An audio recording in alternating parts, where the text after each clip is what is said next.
सोचिए, एक पार्टी जो 1984 के चुनावों में सिर्फ 2 सीटों पर सिमट गई थी, वो महज 14 साल के अंदर देश की सत्ता के शिखर तक कैसे पहुंच गई। आज हम भारतीय जनता पार्टी के 1980 से 1998 तक के इसी दिलचस्प सफर को समझने वाले हैं। एक ऐसा सफर जिसने भारत की राजनीति को हमेशा के लिए बदल कर रख दिया। तो इस कहानी की शुरुआत होती है 1980 में की गई एक भविष्यवाणी से, जो उस वक्त सुनने में थोड़ी हैरान करने वाली थी।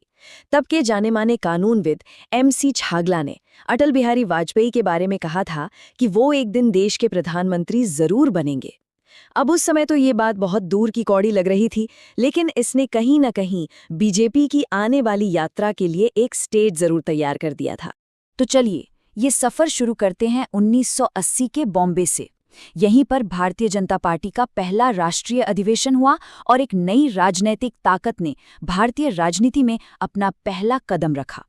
पार्टी के संस्थापकों ने, आप कह सकते हैं, पहले दिन से ही एक बात बिल्कुल साफ कर दी थी कि ये जनसंघ का कोई नया रूप नहीं है।